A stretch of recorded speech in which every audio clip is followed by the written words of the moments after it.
안녕하십니까. 당신도 할 수 있다. 수유캔 TV 대신 독서하는 남자입니다. 이번에 드릴 책은 돈의 속성이라는 책이에요. 김승호 회장이죠. 김승호 회장님이 쓰신 책인데 이게 양이 좀 많아요.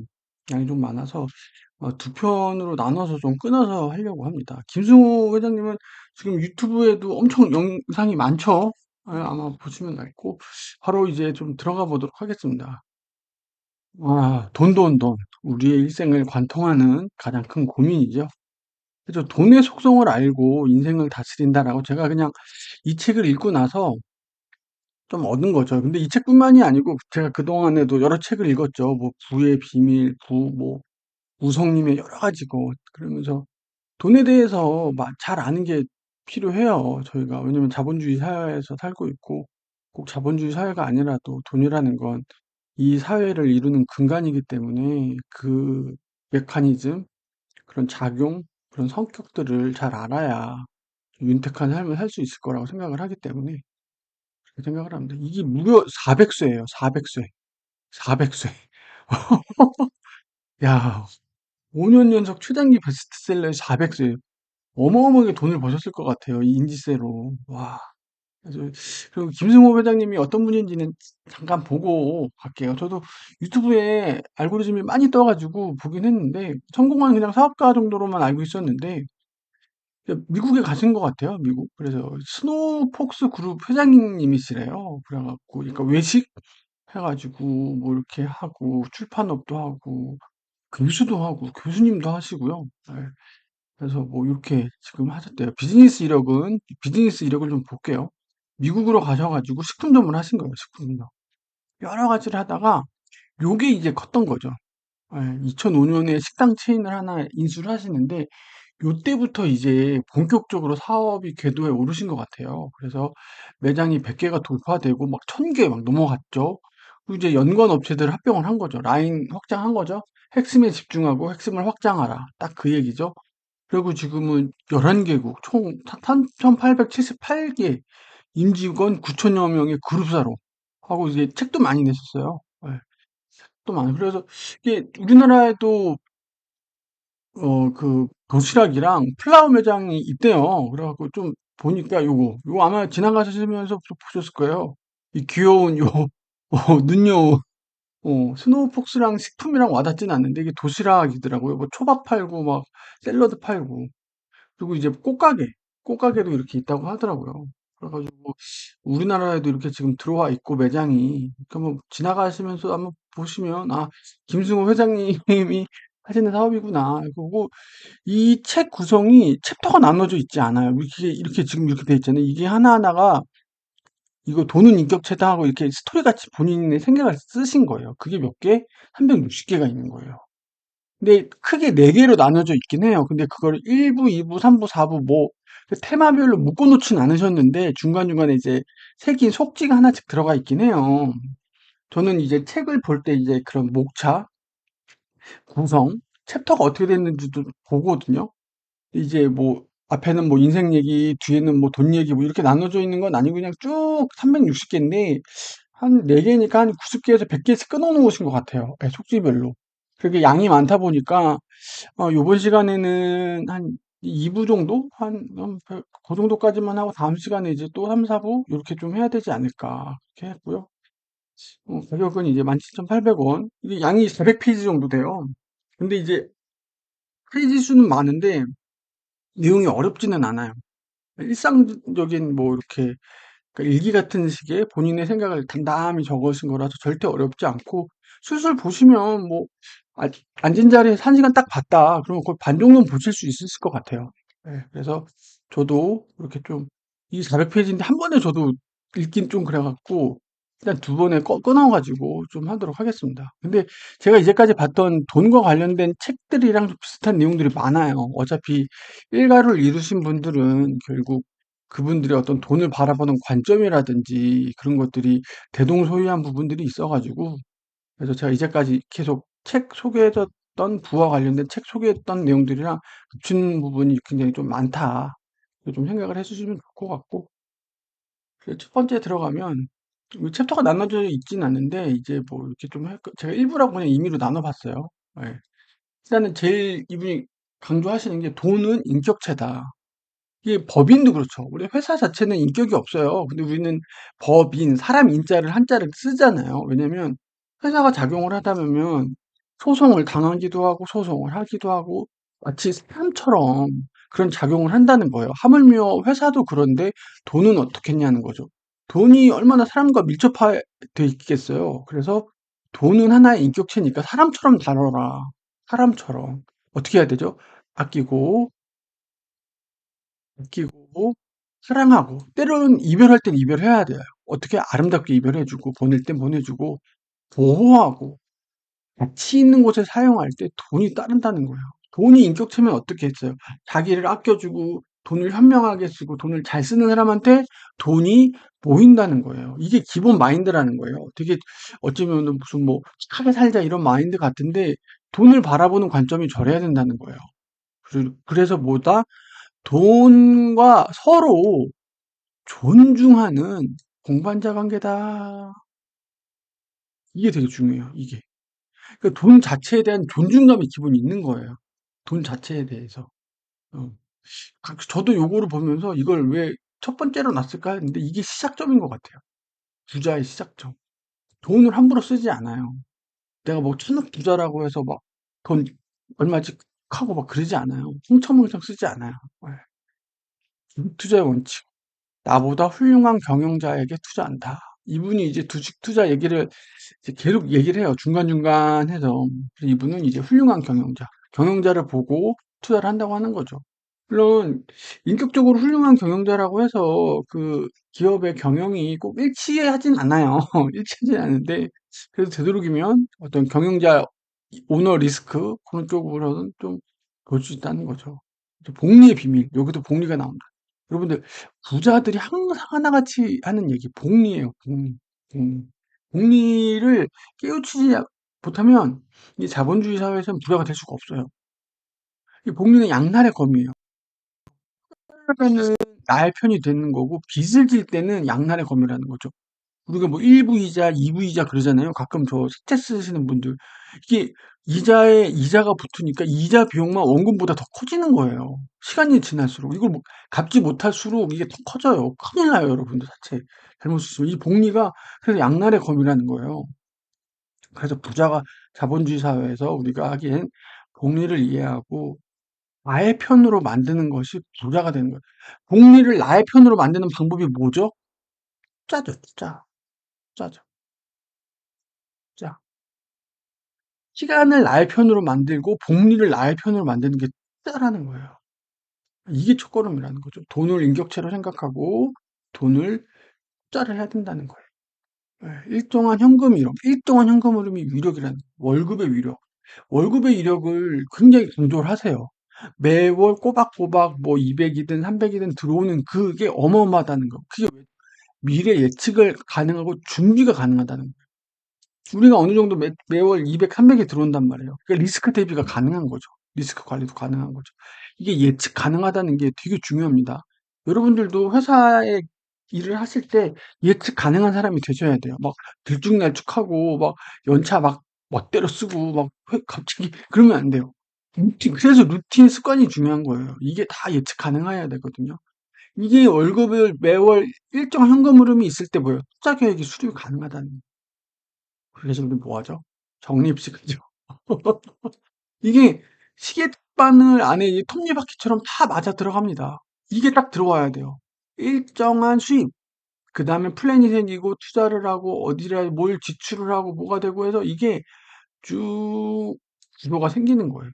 자산 형성, 투자의 이 구조가 생기는 거예요. 이 일정한 현금 흐름이 생겨야 되는 거예요. 일정한 현금 흐름. 이게 시작이에요, 이게 시작. 그래서 이거를 업수위 여기면 안 돼요. 그래서 여러분들 월급 얼마씩 받는 거 있죠? 굉장히 중요해요. 굉장히 중요합니다. 돈의 중력. 이게 복리랑도 연관되는 얘기인데, 돈의 중력. 중력이 뭐죠?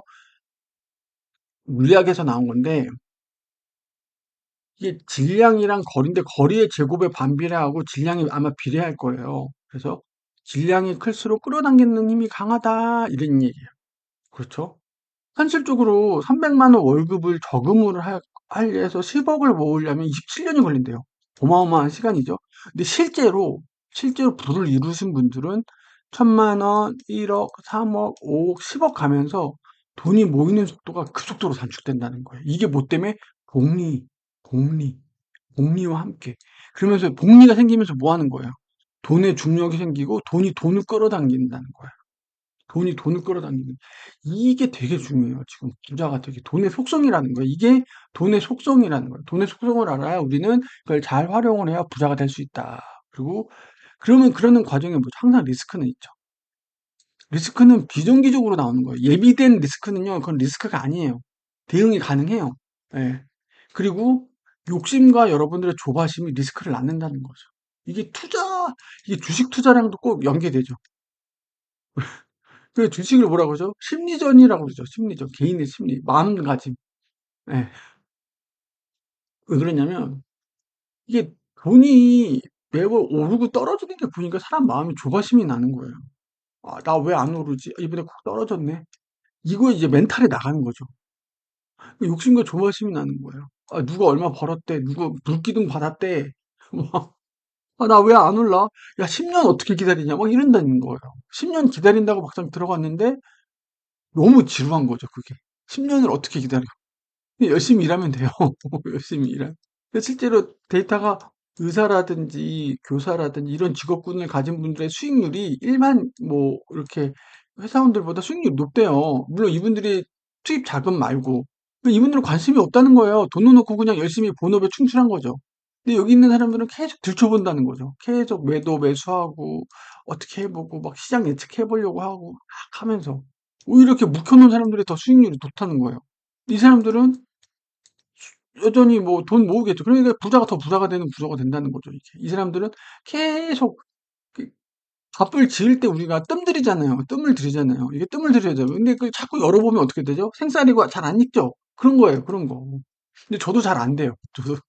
이게 주식 들어갔을 때 이 조바심을 관리하는 게 이게 경험이 필요해요. 이게 정말 이게 이렇게 시간이 단기간에 쌓일 수 있는 내공이 아니에요. 이 마음을 다스린다는 게, 이게 쉽지가 않아요. 저도 지금 해외 ETF 조금 들어갔는데 그것만으로도, 야, 그걸 어떻지? 막, 뭐 언제 들어가야 돼? 막 이런 생각 든다니까요. 매일 들어가서 보고. 그러면 끊어야 되는데, 걱정이에요, 그래서. 돈은 인격체랑이란 말이랑 또 연관돼서 돈을 대하는 태도. 이거 중요해요. 남의 돈이 나의 돈 모두 소중한 거예요. 이거 되게 못하는 사람들 있어요. 내 돈은 그 악천지게 막 하면서 남의 돈은 흥청망청 쓰는 사람들. 남의 돈도 소중한 거예요. 그래서 공공자산을 함부로 낭비하는 사람, 부자가 될 수 없다. 돈은 다 소중한 겁니다. 저는 제일 혐오하고 극혐하는 사람들 경영자인데 월급 안 주는 사람들. 특히 요번에 얼마 전에 이슈됐던 그 분도 있죠. 외식 사업가. 이름은 얘기하지 않겠습니다. 그분의 옛날 짤 보니까 뭐 가족처럼 형동생 하던 사람이 있는데 걔가 갑자기 같이 밥을 먹는데 월급 안 줬다고 체납한 거 막 소리 지르면서 얘기했다고 그런 얘기, 자기 배신감 느꼈다고 하는데 저는 그거 보고 깜짝 놀랐어요. 어떻게 월급을 안 줘요? 굉장히 나쁜 짓이에요, 그거. 가족이면 월급 안 줘도 돼요? 가족같이 지내면 오히려 더 줘야 돼요. 더 가족이면 가족이고 뭐고 간에 꼭 챙겨줘야죠. 이거는 그런 거 아니에요. 저는 그분 그 마인드 보고서 와, 위험한 마인드구나라는 생각을 했어요. 왜? 더 챙겨줘야죠. 돈과 사람은 엮이면 안 돼요. 그러니까 남의 돈이 빚을 져서라도 줘야 돼요. 그건. 직원의 월급은요, 빚을 내서라도 줘야 돼요. 내가 그 사람 썼잖아요. 그 사람이 소중한 시간을 투입해서 나를 위해서 일을 한 거잖아요. 그럼 돈을 줘야죠. 돈을 줘야죠. 그리고 여러분들 뭐 누구 주기로 했어. 대금 지급 있잖아요. 이거 지켜야 돼요. 이거 안 지키잖아요. 진짜 안 돼요. 진짜 안 돼요. 그러니까 글러먹은 거예요. 이렇게 좀 세게 얘기할게요. 글러먹은 거예요. 그 사람들은요, 사업할 생각할 자격이 없는 거예요. 그러다가 망하는 거죠. 부자가 될 수 없습니다. 제가 이 부분을 좀 세게 얘기할게요. 그리고 여러분들 지금 일하시는 회사가 월급을 안 준다. 바로 나오세요. 안 준 거를 그 사람들이 담보 잡아서 계속 부려먹어요. 다음에 줄게, 다음에 줄게. 그러면 계속 쌓인다고요. 그 사람이었으면 이미 줬다니까요. 빠져나가지고 그냥 노동청에 빨리 구제 신청하세요. 그리고 작별하고 이 사람이랑. 이 사람하고 딱 하고. 이 사람이 줄 것 같아요? 아니요, 안 줘요. 안 줘요. 절대 안 줘요. 집주인 그 깡통전세랑 똑같아요. 준다 해놓고 알아서 그 집 경매 걸고 하세요. 그거랑 똑같다니까요. 줄 사람이면 좋죠. 바로 나오세요. 바로. 바로 나와서 빨리 다른 일자리 구하세요. 빨리. 그런 일자리는 가면 안 돼요. 진짜. 그 부분은 좀 세게 얘기했습니다. 100억의 유산. 돈을 버는 것은 운과 기회가 작용한다. 하지만 돈을 유지하고 지키는 건 경험과 지식이 필요하다. 그리고 근검절약의 생활 태도가 유지하다. 이거는 이런 거. 버는 것에는 본인이 열심히 해서 스펙 잘 쌓고 이제 근로소득을 늘리는 것도 있고 운도 필요한 부분도 있고 있는데 유지하고 지키는 건 이건 실력의 영역이에요. 실력의 영역. 그리고 생활 태도의 영역이다. 이렇게 말씀을 주시는 거죠. 그래서 이 부분을 강조를 하십니다. 이 부분은 이제 뒤에 또 비슷한 내용이 또 나옵니다. 이렇게 좀 보시면 되고 부자가 빨리 되는 가장 좋은 방법이 뭘까요? 부자가 빨리 되는 가장 좋은 방법 뭐가 있을까요? 욕심과 조바심은 뭐라고 그랬죠? 리스크를 낳는다고 그랬죠. 투기를 하게 되고 도박을 하게 되고 복권을 하게 된다는 거예요. 그래서 천천히 부자가 되는 것이 가장 빨리 부자가 되는 것이다. 이거를 마음속에 부자는요. 저도 이 책뿐만 아니고 다른 책에서도 봤잖아요. 절대로 단시간에 만들어지지 않습니다. 단시간에 만들어지지 않아요. 뭐 청년 실업이 노력하신 거고요. 그리고 문제 부자가 된 후에 유지하는 게 중요해요. 그래서 부자가 될 수 있어요. 유지하는 게 중요한 거예요. 그래서 이분께서는 이렇게 얘기해요. 이 회장님께서 50세가 부자 되는 정년기다.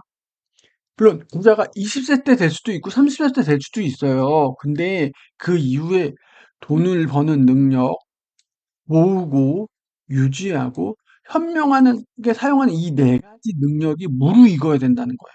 이게 50세쯤 되면 된다는 거예요.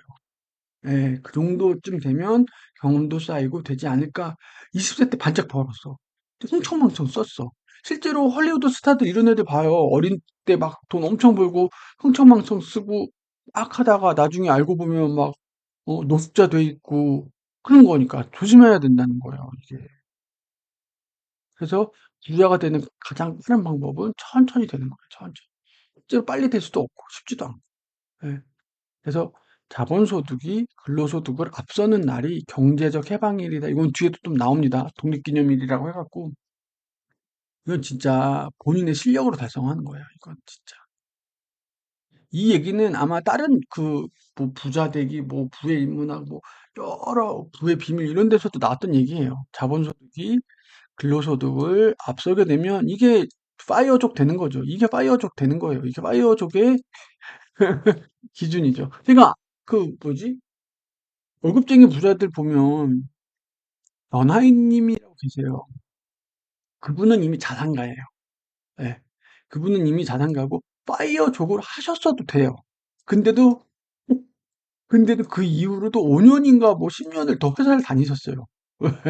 사람들이 대단하다고. 대단하다고. 그렇긴 한 거죠. 예. 그리고 시장 전망은 예측할 수도 알 수도 없다.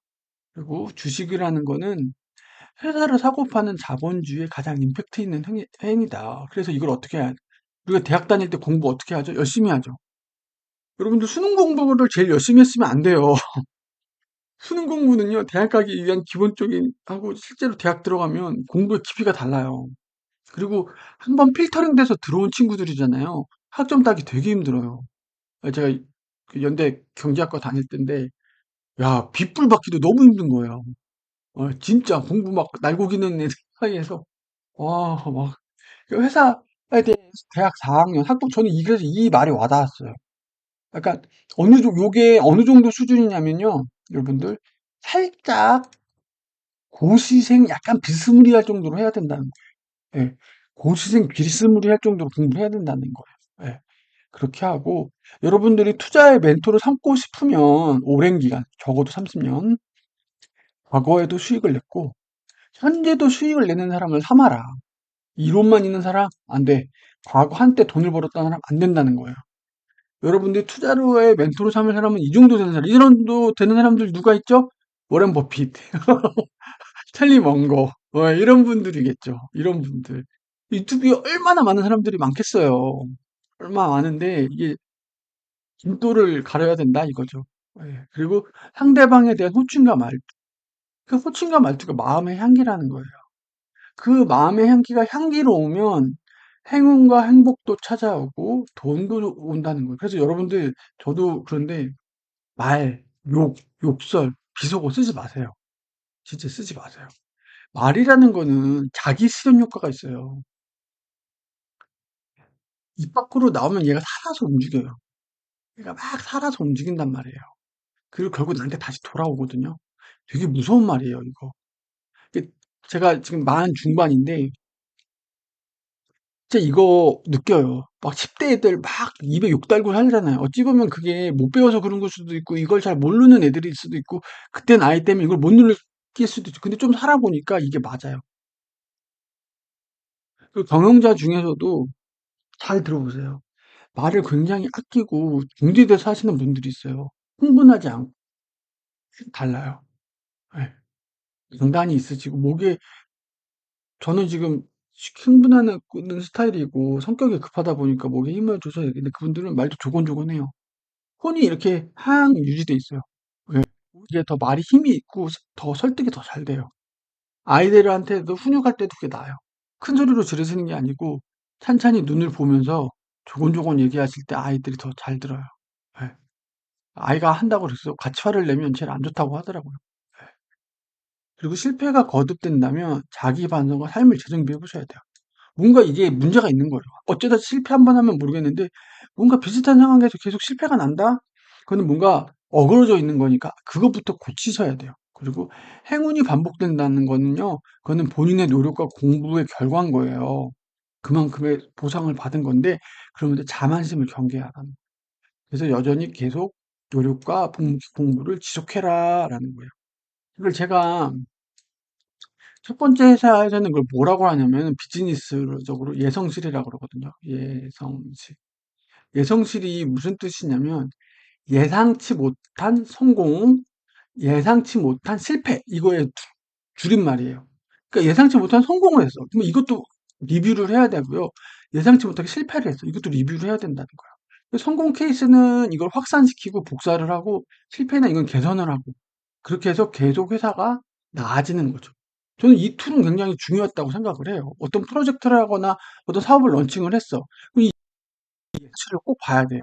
여러분들도 인생을 살다 보면 꼭 보셔야 돼요. 아, 이번 시험 안 됐어. 돌아서가 안 되니까 왜 안 됐지? 내가 두 번 봤나? 세 번 봐서 안 됐나? 왜 시험 시간이 부족했지? 왜 부족했지? 내가 다른 시험에 정신이 팔려 있었나? 그때 중요한 무슨 약속이 있었는데 출장에서 이거 가지 말았어야 됐나? 내가 오답 노트를 안 만들었나? 뭔가 생각보다 점수가 잘 나왔죠. 이번에 왜 점수가 잘 나왔지? 전날 내가 조금 무리를 해서 밤샌 게 효과가 있었던 건가? 역시, 벼락치기를 해야 되나? 약간 이런 거. 그런 거를 봐줄 줄 알아야 된다는 거죠. 예. 그래서 일부를 좀 더 보면, 요 정도입니다. 그래서 또 시간의 흐름 나오죠. 여러분, 아까 이렇게 조금 파편화되어 있는데, 아까 뭐랬죠? 돈의 중용 얘기했죠. 복리 얘기했죠. 복리, 그리고 뭐죠? 시간 얘기했죠. 이거는 돈이 가지고 있는 중요한 요소입니다. 돈의 중력, 복리, 시간. 이게 자본주의 사회에서 돈이 성장하는 핵심 메커니즘이에요.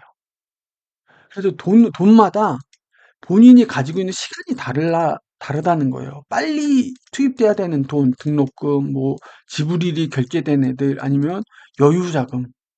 이거는 내가 10년 만기 뭐 이런 적금들 이런 것들도 있고 돈마다 각 용도에 따라서 다 그 가지고 있는 시간이 다르다는 거예요. 그 인터스텔라 비유를 하시거든요. 지구에서의 시간과 다른 행성 갔을 때 시간이 다르잖아요. 돈도 그렇다는 거예요. 돈도. 그래서 돈의 출처, 주인, 용도 등에 따라 그 시간이 제각각 흐른다는 거예요. 돈에 대해서 되게 다면적으로 보고 계시죠. 그리고 돈도 이거 중요합니다. 친구를 사귀 충분한 시간이 필요하다. 돈이 중력을 발휘한다고 그랬죠. 돈이 이제 커진단 말이에요. 얘 자체가. 얘가 친구를 사귀려고 해. 중력이 힘을 발휘해서 땡긴단 말이에요. 이게 시간이 필요하다는 거예요. 시간이. 그래서 시간이 많은 돈. 이걸 여러분들이 만드셔야 돼요. 시간이 많은 거. 시간이 많은 돈을 만들면 뭐 할까? 여러분들 어쩔 수 없이 나가야 되는 돈은 어쩔 수 없어요. 예를 들어서 뭐 핸드폰 요금을 좀 데이터 요금 줄이면 되겠죠? 그러면서 시간이 많은 돈을 해주면 돼요. 어쩔 수 없이 나가는 돈은 어쩔 수 없지만 소비나 지출을 줄이면 시간이 많은 돈을 늘릴 수 있잖아요. 그렇죠. 예.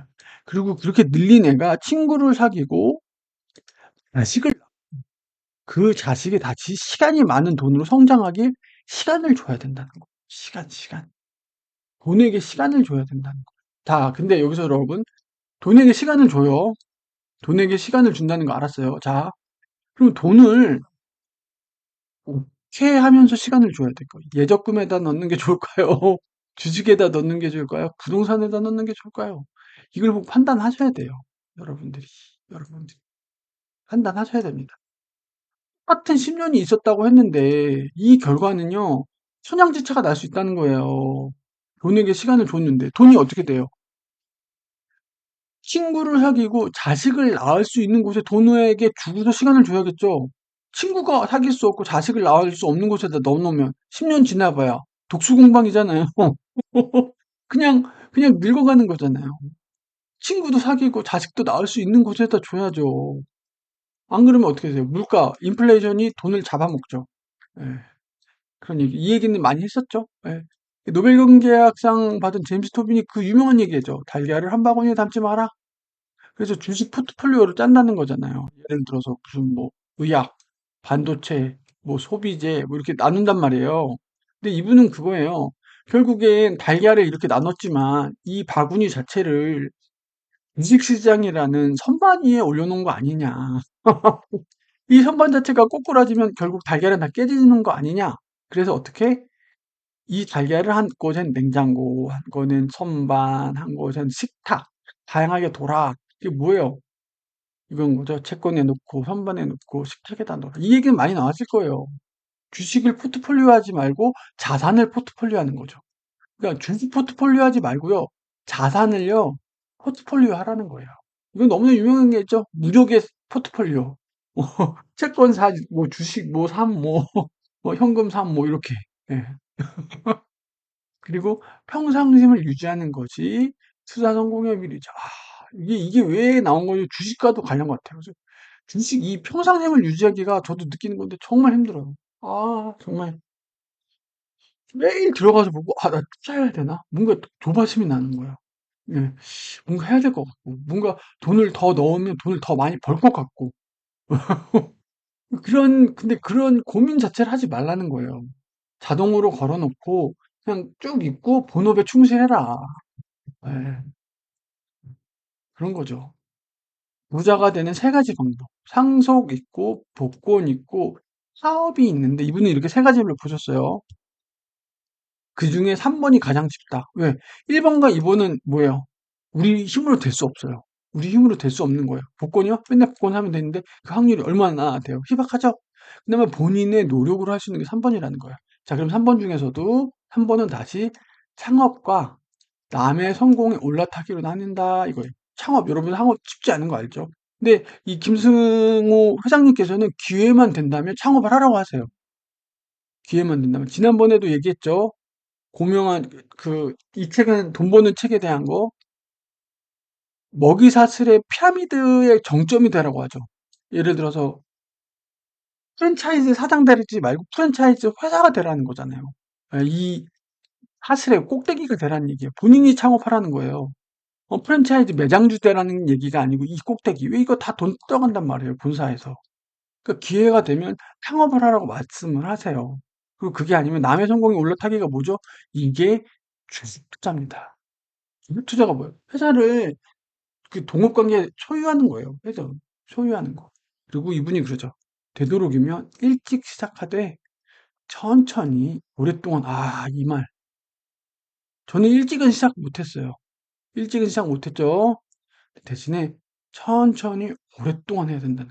그래서 이거는 저는 비록 늦었지만 제 아이들 제 아이들 계좌 지금 파줘가지고 지금 하고 있거든요. 많이는 안 들어갔어요. 많이는 안 들어갔는데 걔네가 이제 결혼할 때쯤 되면 앞으로 아예 한 10년 정도 이제 10년이 10년 15년 요즘 뭐 결혼도 천천히 하니까 그쯤 되면 얘가 얼만큼 돼 있을지 모르겠지만 그리고 제가 그걸 계속 유지해주고 있을지 모르겠어요.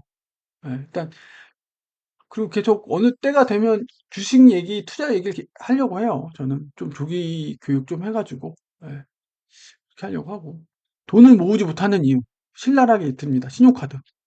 신용카드 없애란 말은 이 부자 되신 분들이 하나같이 똑같이 얘기합니다. 신용카드 없애라. 물건을 자주 잊어버린다. 이거 저한테 해당됐거든요. 저는 물건 잊어버리면 바로바로 샀어요. 예를 들어서 아침에 출근하는데 블루투스 이어폰 안 갖고 왔어요. 그럼 저는 편의점 가가지고 그냥 줄 이어폰 하나 샀거든요. 5천 원, 천 원. 근데 그렇게 모인 이 이어폰이요. 나중에 보면 10개가 넘어요. 그리고 우산 잘 잊어버리고, 여기도 나와요. 우산 잊어버린 사람. 우산 안 갖고 왔어. 나가기 귀찮거든요. 예. 오늘 근데 우산 그냥 그 접는 우산 무겁도 안 갖고 나왔어. 또 사, 또 사. 그렇게 산 우산이 지금 또 20개가 넘어요, 지금. 이런 돈도 아끼라는 거예요. 그래서 작은 돈을 우습게 하면 안 된다. 저축 꼭 해야 되고, 투자하지 않는다. 이게 돈을 못 모으는 사람들이 이거 하나라도 적용되면 안 돼요. 이거 하나라도 적용되면 이거는 그 항아리에 지금 균열이 있는 거예요. 물이 빠져나가는 거니까 다 없애셔야 돼요.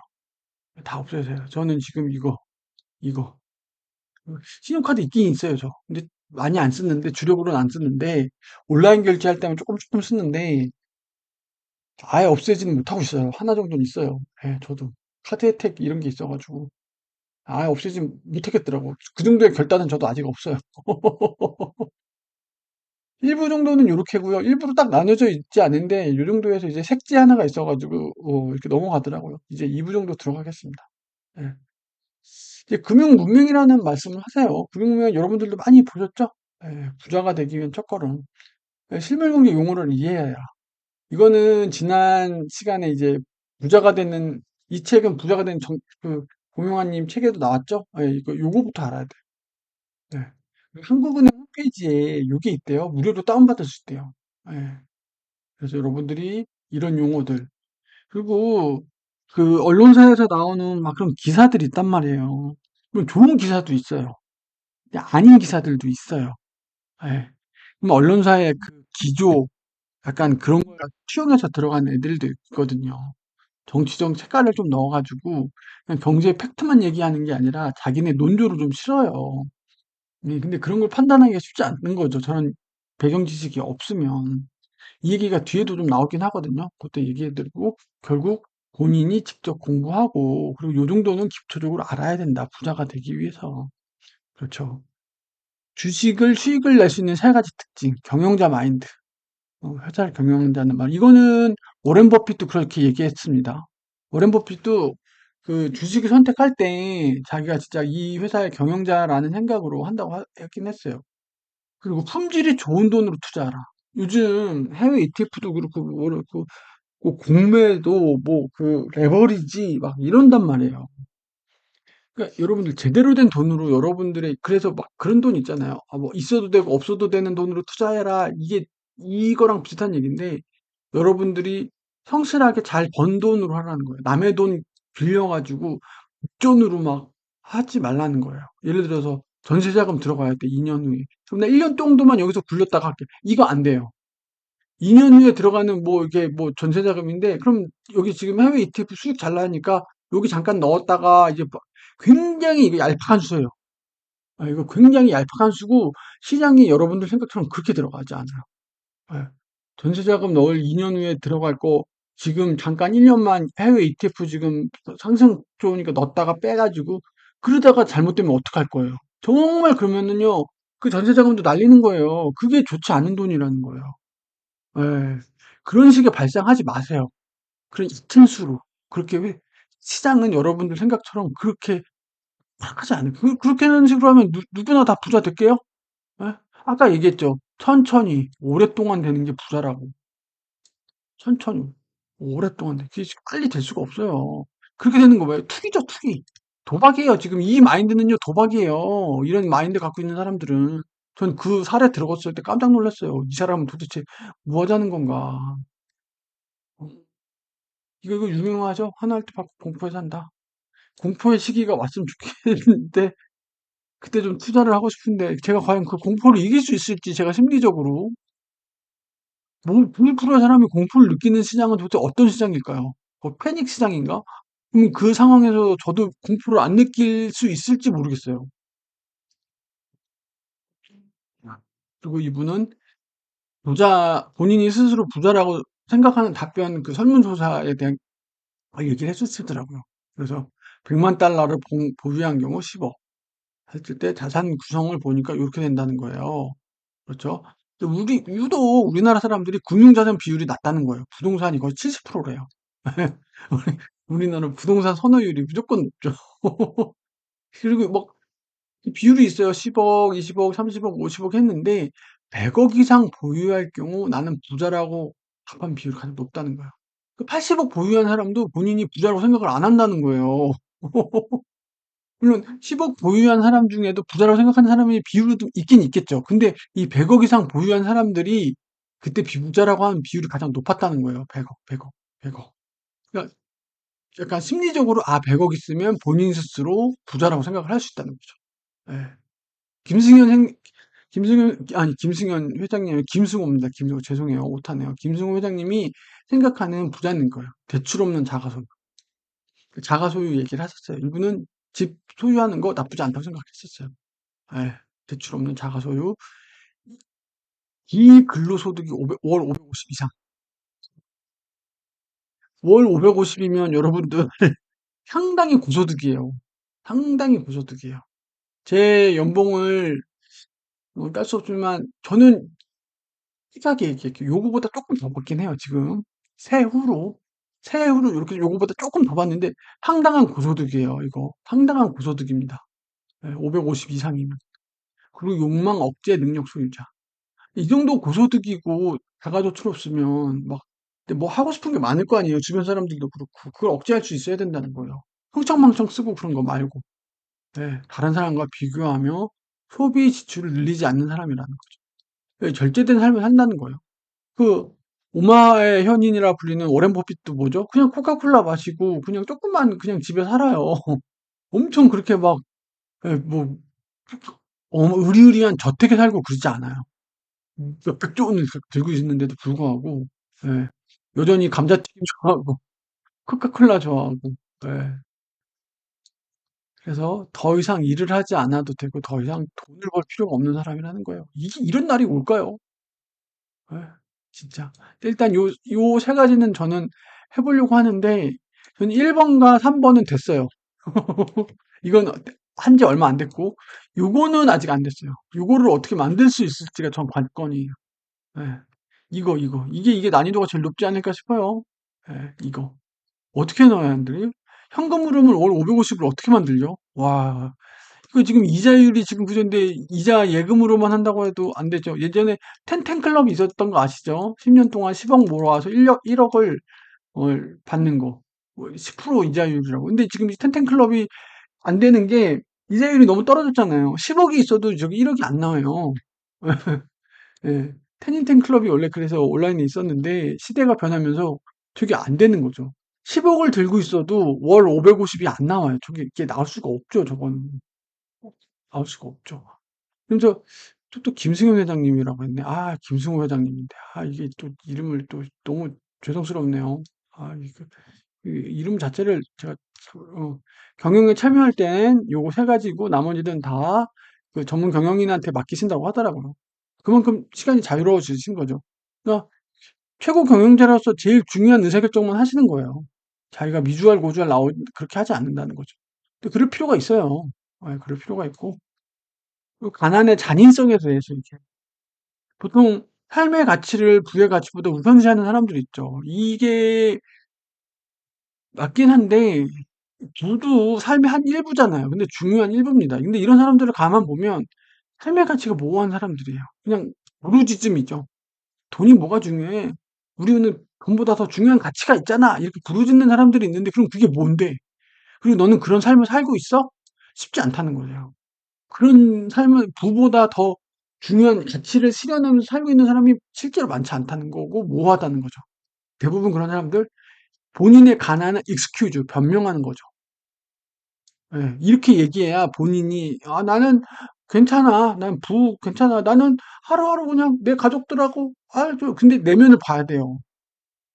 그리고 부자가 될 확신이 없는 사람. 이런 사람들 뭐예요? 회피자죠, 회피자. 회피자. 아니, 이렇게 하더라도 진짜 부 이외에 어떤 삶의 가치가 명백해서 그렇게 하겠다 하면 그렇게 가시면 되는데, 이것도 없는데 이렇게 하는 사람들. 이도저도 아닌 사람이라는 거예요. 예. 그리고 나는 자유롭고 싶어? 그러면은 자유를 얻기 위해 부가 필요한 세상이라는 거죠. 지금 현재 우리의 삶은. 예. 무라카미 하루키 얘기를 할게요. 매일 일어나서 3시간을 무조건 글을 써요. 그러면서 그래요, 자기는. 자유를 얻기 위해서 자기는 글을 쓴다고. 그 자유는 뭐죠? 시간의 자유죠. 우리가 여행 가면 왜 즐겁다고 하죠? 시간이 자유롭기 때문이에요. 회사에 출근하지 않아도 여행 기간 내에 내가 마음대로 내 시간을 마음대로 할 수 있기 때문이에요. 그래서 재밌는 거예요, 여행이. 가난에 무자비함, 예의가 없어지고요. 품위가 손상되고요. 인간의 존엄성이 허팅됩니다. 여러분들, 그렇게 무서운 세상이에요. 이게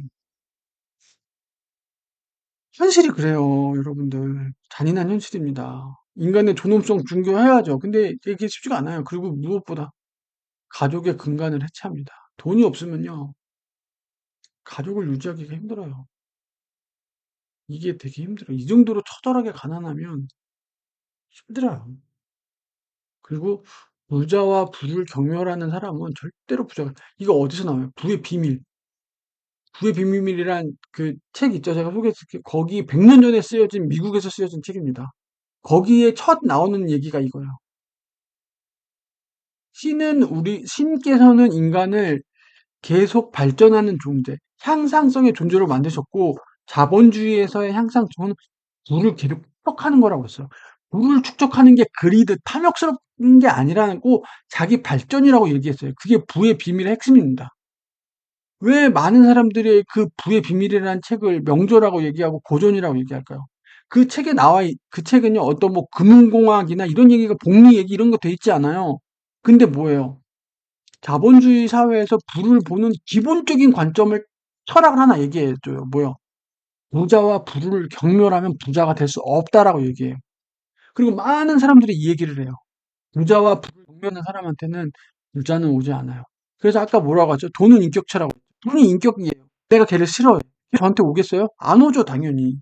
얘를 소중히 하고, 얘를 존중하고, 얘를, 어떻게든 보호해주고, 얘를 이뻐해야 걔가 오겠죠. 예? 걔는 오겠죠. 근데 이런 사람들 뭐예요? 의도적으로 부를 막 경멸하고 그런단 말이에요. 본인의 가난을 excuse, 변명하기 위해서. 그러면서 계속 하겠죠. 이 사회가 어쩌고, 저 사회가 어쩌고. 금수저, 수저론 계속 얘기하면서. 물론 그 사람들도 있어요. 맞아요. 그 사람들 상속받고 그런 사람. 근데 전체 국민에서 그 사람들이 몇 프로나 될 것 같아요? 몇 퍼센트나 될 것 같아요? 아니에요. 또 부의 비밀 얘기할게요. 또 부의 비밀. 100년 전에 쓰여진 얘기했죠. 그 부의 비밀에서 뭐라고 했어요? A라는 사람이 부자가 됐다고 해서 B라는 사람이 부자가 될 기회가 상실되지 않아요. 자본주의는. 제가 강하게 얘기합니다. A라는 사람이 부자가 됐다고 해서 B라는 사람이 부자가 될 기회가 박탈당하지 않는다고요. 부자가 될 가능성은 누구에게나 있어요.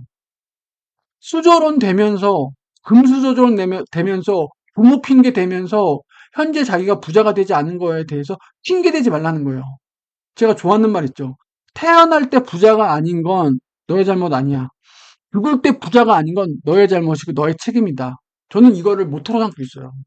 그래서 제가 눈 감을 때 제가 몇 살까지 할지 모르겠지만 아까 얘기했던 요걸 달성하고 싶어요.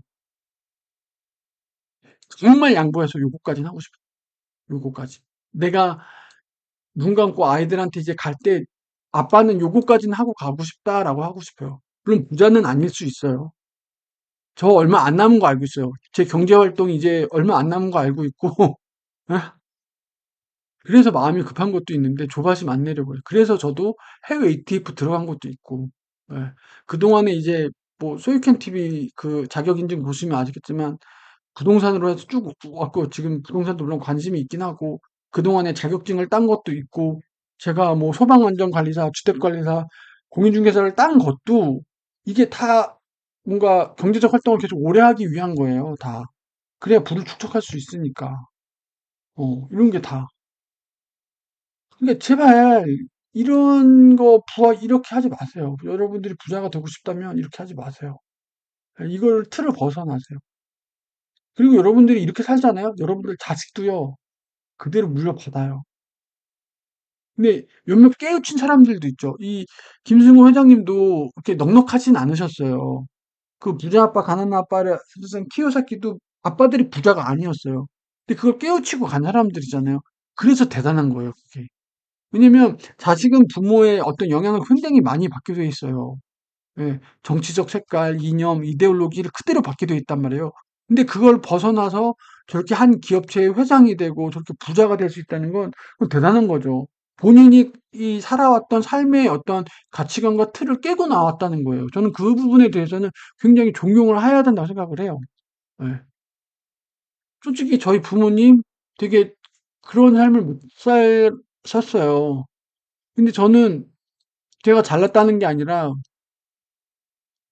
괜찮은 대학교 들어가고 거기서 많이 했고 그래도 저는 회사에 대기업 가고 그러면서 투자가 뭔지 부동산 투자가 뭔지 이렇게 좀 접하게 됐어요. 근데 저희 부모님, 저희 어머님, 아버님 존경해요. 이분들의 주변인들은요 이런 게 없는 분들이에요. 부동산 투자, 주식 투자가 없는 분들이에요. 그분들은. 예. 아예 이게 달라요. 진짜로. 이게 있습니다, 분명히. 이 얘기는 좀 심오한 얘기인데 저희 부모님은 그냥 일용 노동자 같은 분, 이게 기업의 귀천이 아니고 그렇다는 거예요. 그래서 그분들의 삶은 그래요. 한 달 얼마 벌고 해서 공과금 내고 얼마 하고, 의료비 얼마 내고, 이런 여유가 없어요. 부동산 투자, 주식 투자 얘기가 나올 수가 없는 분들이에요. 저도 물론 관심 가진 지 얼마 안 되긴 했어요. 예. 그렇긴 해요.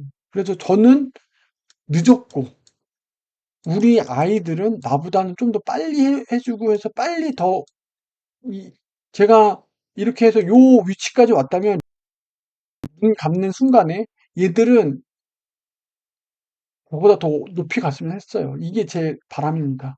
그리고 이 교육을 시켜야 된다고 저도 생각을 해요. 단순히 공부하고 그걸 떠나서, 예, 요 부분은 좀 제가 개인적인 얘기를 하면서 좀 얘기를 좀 진하게 했네요. 예, 그리고 금융공학의 세 가지 유형 피해를 받는 자 어떻게 되죠? 은행은 어떻게 되죠?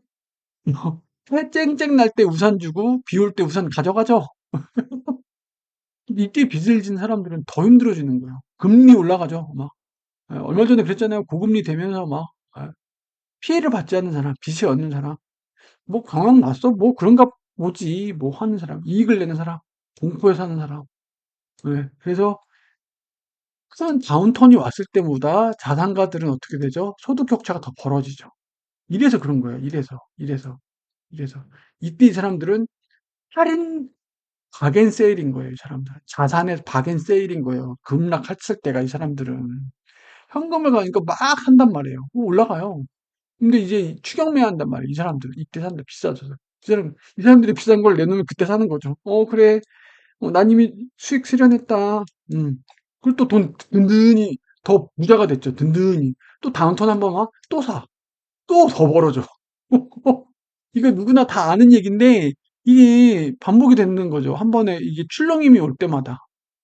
이 출렁임이 올 때마다, 이게 이렇게 되는 거죠. 결국엔 이렇게 우상향하면서 올라가겠죠. 근데 이렇게 한 번에 저점 찍을 때마다, 이 출렁거림일 때마다 격차가 벌어지는 거죠. 예. 현금을 들고 있어야 된다. 뭐 이런 얘기인 거죠. 예. 그 저축을 통한 부의 축적 시대 마감했어요. 우리 옛날 어르신들은 저축하고 뭐 텐 바이 텐도 어찌 보면 약간 그런 느낌이 없지 않아 있었죠. 10억 모아서 내가 1억 한다. 그때는요 이자가 25%였대요. 이게 말이 돼요 지금?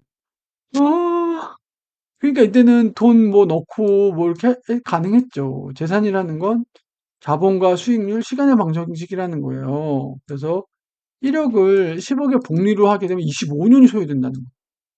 그래서 뭐라는 거예요? 이 시간의 방정식에서 이 재산의 방정식에서 가장 중요한 요소가 뭐죠? 자본 많이 할 수 있어요. 제약이 있어요. 수익률. 수익률 높은데 찾기 힘들죠. 얘예요. 시간의 방정식. 그래서 나이가 어릴수록 투자를 해야 된다는 거. 지금 그래서 지금 뭐죠? 저성장 기조에 글로벌 저성장 기조잖아요. 그래서 장기 투자가 가장 큰 변수가 된 거예요. 저성장 기조니까 뭐예요? 돈도 없어, 수익률도 낮아. 그럼 뭐예요? 이거밖에 없는 거예요. 이거밖에 없는 거예요, 여러분들. 이거밖에 없는 거예요. 이걸로 보면 여러분들이 왜 장기 투자를 해야 됐는지 눈에 딱 보이죠? 저도 이거 보고 깜짝 놀랐어요. 그래서 어릴수록 빨리 하는 게 중요해요. 이 저성장 기조가 앞으로도 가겠죠. 예전 같은 그런 뭐, 막, 경제 성장률 막 몇 퍼센트 막 없잖아요. 그런 거 그런 거 쉽지 않단 말이에요. 이거예요, 이거. 천천히 오래 들고 있어야 된다. 이게 명확히 앞에서 얘기했던 돈의 여러 가지 얘기했잖아요. 복리, 시간, 뭐, 중력. 결국 이거예요. 시간. 시간은 뭐죠? 가장, 저번에도 얘기했죠. 그, 그, 쿵푸팬도에서 하이렁이 얘기했던 거. 시간은 가장 공정한 심판자이면서 가장 잔인한, 잠깐만, 시간은 가장 공정한, 뭔데 하면서 가장 잔인한 심판자라고 얘기했어요. 왜? 빌게이츠나 주커버거나 저나 모두 24시간이잖아요. 그렇죠. 세상에 이렇게 공평한 자산이 있을까요? 그렇잖아요. 빨리 요 트랙에 들어가면 얘가 오래될수록 좋다는 거죠. 진짜 시간. 요즘 저 느낍니다. 내가 주식 투자를 20대 때 썼으면 내가 지금 아는 걸 그때 알았다라면 이런 생각이 계속 드는 거예요. 참. 물론 그때는 이제 해외 ETF나 뭔가 이런 게 활성화나 이렇게 잘 안 돼 있었을 수도 있겠죠. 시스템이. 아, 역시 남들 다 알고 그때 들어갈 땐 확실히 늦는 게 있어요. 네. 또 계속 해보겠습니다. 투자는 지식과 지혜의 영역이다. 그러니까 지식이라는 건 일정 수준에 도달하면 비슷한 관점과 이제 갖게 된다는 거예요. 그래서 산이 이렇게 있단 말이에요. 설악산, 지리산. 등산로 A로, B로 이렇게 쭉 있단 말이에요. 여기 각자 선택을 하잖아요. 결국 정상에서 만난다는 거예요. 일가를 이룬 사람들은 결국 뭐예요? 정상에서 만난다는 거예요. 지금 보세요. 여기 나왔던 얘기들이 새로운 게 없어요. 지금 김승호 회장님께서 말씀하신 걸 다른 책에도 많이 얘기했어요. 100년 전에 나왔던 부의 비밀, 뭐 브라운스톤 우성님이 썼던 글들, 거기에도 다 얘기 나왔던 것들이에요. 예. 우리 이 사회 메커니즘, 자본주의 체계를 관통하고 있는 이거를 많이 느끼신 거죠. 결국엔. 예.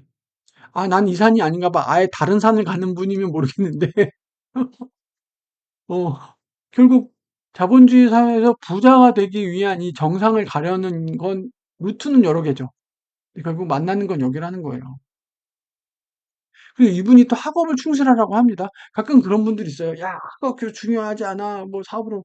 물론 그렇게 성공하신 분들도 계신데, 대신에 학교 공부를 열심히 하라는 게 아니라 책을 많이 봤어요. 책을. 그런 분들은.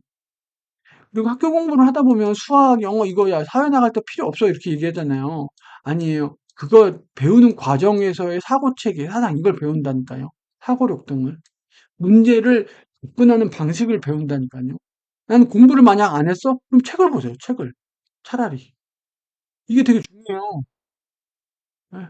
산 경험도 물론 중요한데 이것도 중요하다는 거예요. 이게 시간을 단축시킬 수 있어요. 책은요.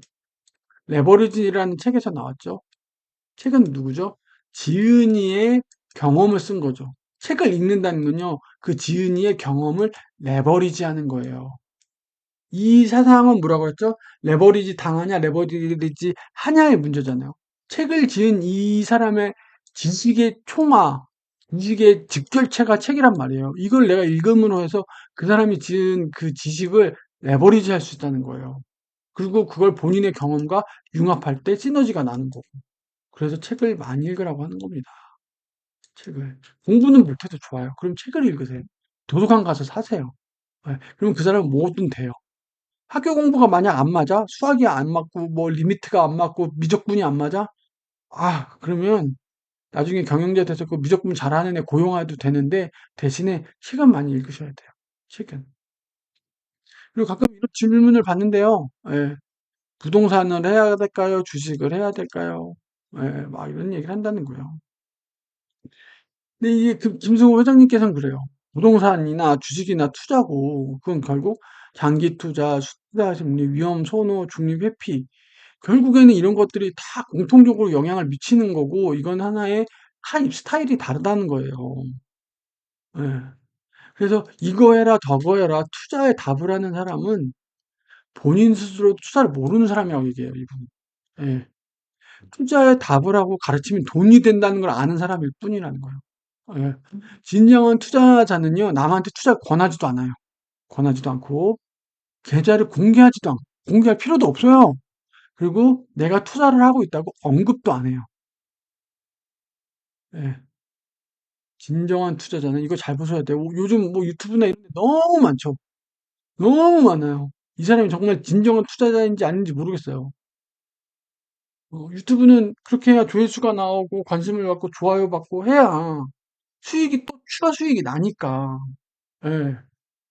이거 투자에 답을 하고 가르치면 돈이 된다는 걸 아는 사람들이죠. 물론 이 중에도 진정한 투자자들도 있겠죠. 계좌 인증하고 그런 분들 분명 있을 거예요. 다 아니라는 건 아니고.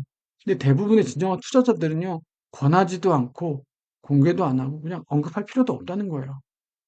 어, 그래서 투자에 공부가 되지 않은 사람이 부동산이 좋아요, 주식이 좋아요를 질문한다는 거예요. 굉장히 바보 같은 질문이야. 굉장히 바보 같은 질문이야. 본인이 투자에 대해서 공부를 했잖아요. 그럼 내가 가진 자본, 내가 가진 그런 거 고려했을 때 본인이 선택할 수 있다는 거예요. 저도 저는 부동산 저도 하다가 주식 했잖아요. 부동산 투자를 한 건 아니에요. 그냥 집을 산 건데 저는 정리가 끝났어요. 저 와이프한테도 얘기를 했어요. 난 이쪽으로 가겠다. 부동산은 난 솔직히 내가 느끼기엔 G2, 지방 투자는 아닌 것 같고 향후 앞으로도 이건 저의 개인적인 생각입니다. 부동산에 대한 제 개인적인 어떤 투자 관점이에요. 여러분들 따라하시면 그냥 인서울, 인서울 상급지 아니면 답이 없어 보인다. 나는. 나는.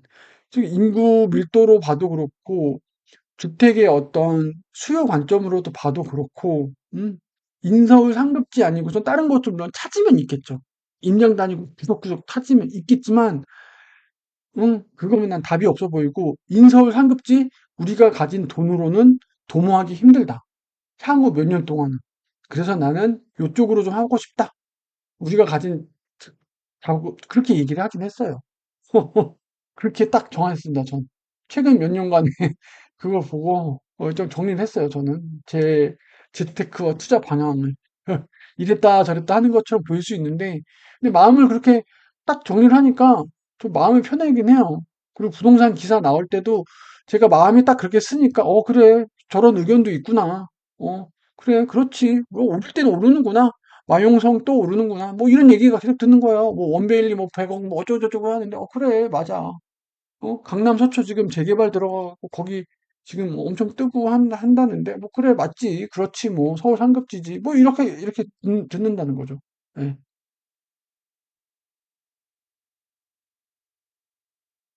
또 이제 계속 또 가겠습니다.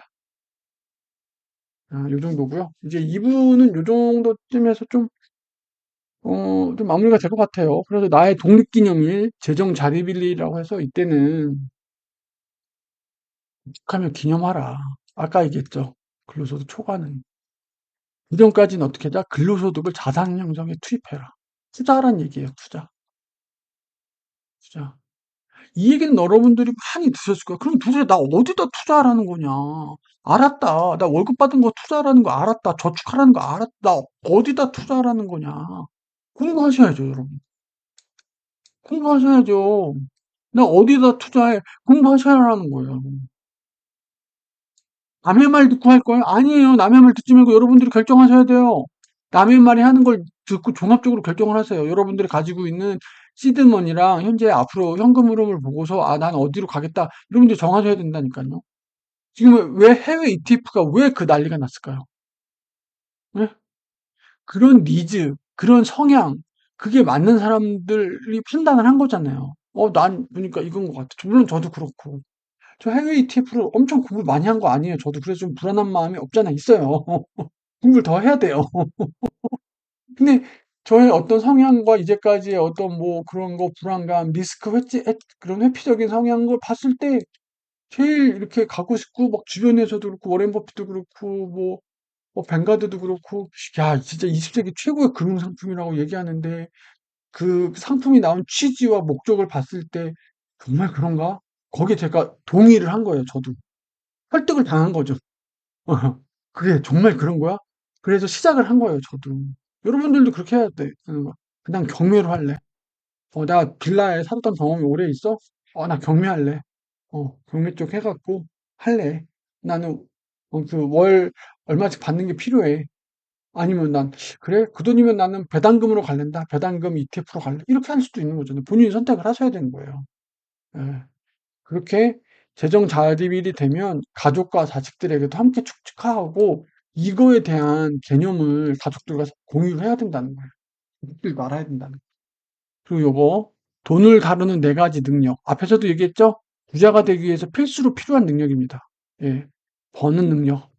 사업가, 전문직, 연봉 높이. 이직을 잘한 것도 필요해요. 이직 잘하기. 한 회사에 오래 있는 게 반드시 좋지만은 않아요. 여러분들. 이직도 잘 하시면 좋아요. 예. 이직도 잘 하시고, 자기 개발하시면서 자격증 따시고, 예. 그러면서 경력 쌓으시고, 그렇게 하시고, 모으는 능력. 아까 얘기했죠? 신용카드 끊는 거, 체크카드 쓰고, 이런 거. 환율 공부. 아까 얘기했던 그 한국은행 그 경제 용어 있잖아요. 그런 거. 이제 투자를 시작을 하셔야 돼요. 모아야 되잖아요. 모아야 돼. 예. 돈을 유지하는 능력. 이게 제일 어렵다고 하더라고요. 가치랑 허용을 경영, 자산 관리. 이게 어려운 거예요. 지금 많은 부자들은 소위 부자라고 하는 단계는 여기까지 하세요. 여기까지. 당연히. 물론 네 가지를 다 하시는데 2단계까지 왔죠. 저는 아직 자산 관리라고 할 수준도 못 왔어요. 자산이라고 할 건지도 없어요. 저는 지금. 저는 자산이라고 할 건덕지도 없어요, 아직. 저는 이제 해외 ETF 진짜 조금 한 거예요, 조금.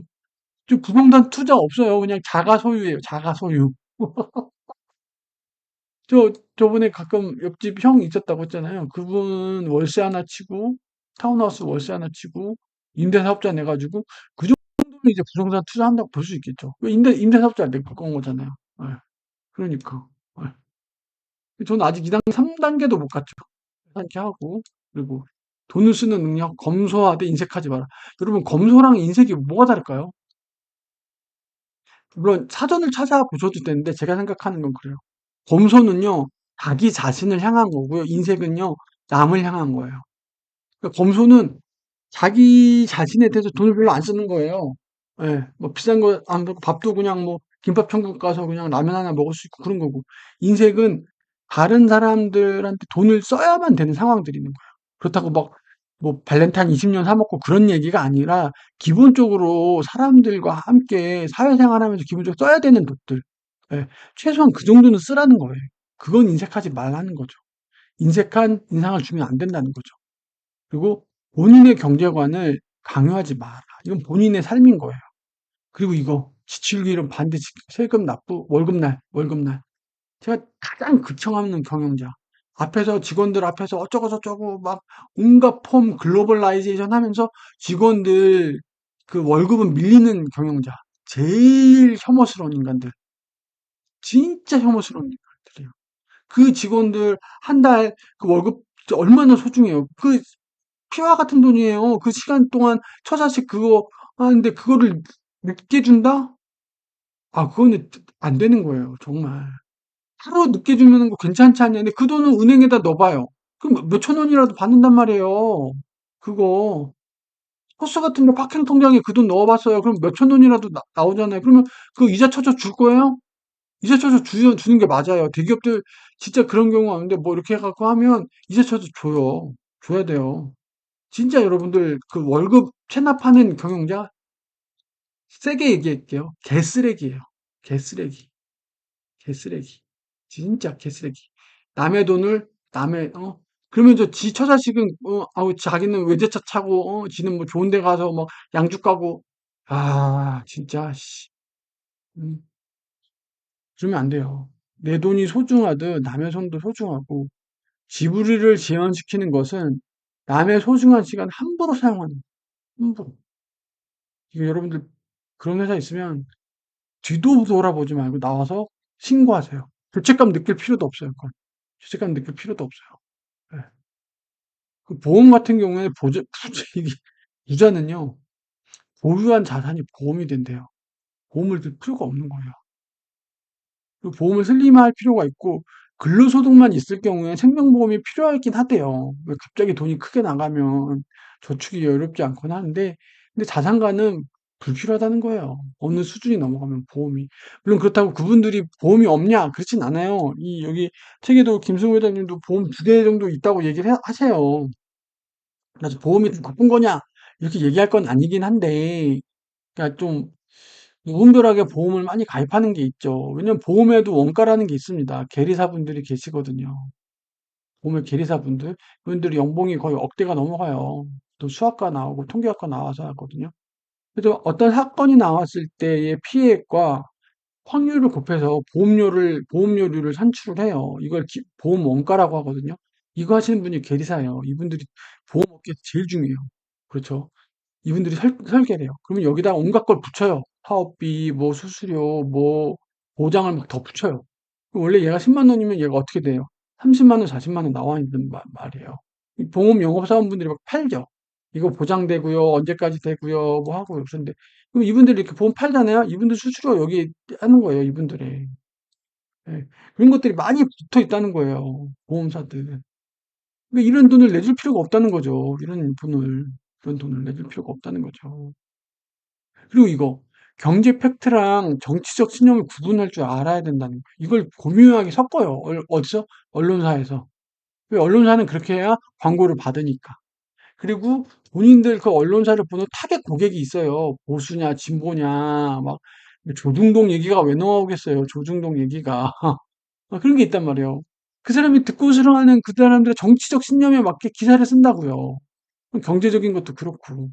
이런 거 보지 말고 연구기관이 내놓는 게 있어요. KDI 이런 데들이 있었단 말이에요. 통계청 이런 데들은요 똑같네요. 팩트면 이런 사람들이 정치적 낼 수가 없어요.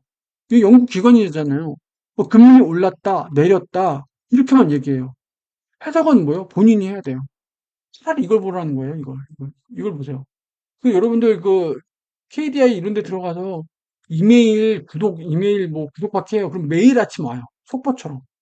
미국 금리 얼마고요. 뭐 이런 거 매일 와요. 예, 차라리 그걸 보세요. 그리고 아까 한국은행 그 용어 있죠. 그거 보시고서 본인이 해석하시면 돼요. 예, 그렇게 보시면 돼요.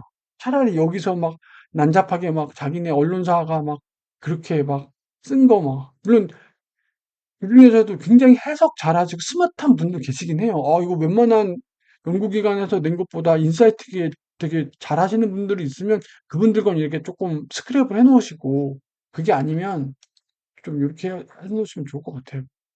그래서 한 2부 정도 조금 이렇게 했고, 뒤로도 지금 이게 한 전체 분량의 반 정도예요. 예, 내용 되게 많죠. 한 180개 정도 된 것 같은데, 그래서 약간 보시기에는 책이 굉장히 쉬워요. 굉장히 이렇게 단편, 약간 그 특정 주제에 대해서 본인의 생각을 이렇게 가볍게 주신 거라, 저도 이제 다음 편에 이제 또 3부, 4부 해가지고 좀 정리를 마저 하고요. 특별히 뭐 새로웠던 내용은 없는데, 요즘 유튜브에서도 요즘 강의 많이 하시고, 김승호 회장님, 음, 저도 좀 그분 영상 이렇게 알고리즘 떠서 봤는데 또 말씀도 워낙 잘하시고 그리고 본인 경험 얘기를 많이 하시잖아요. 그래서 와닿는 것도 있고 해서 저도 좀 찾아보게 됐습니다. 예. 긴 시간 또 영상 봐주셔서 감사드리고요.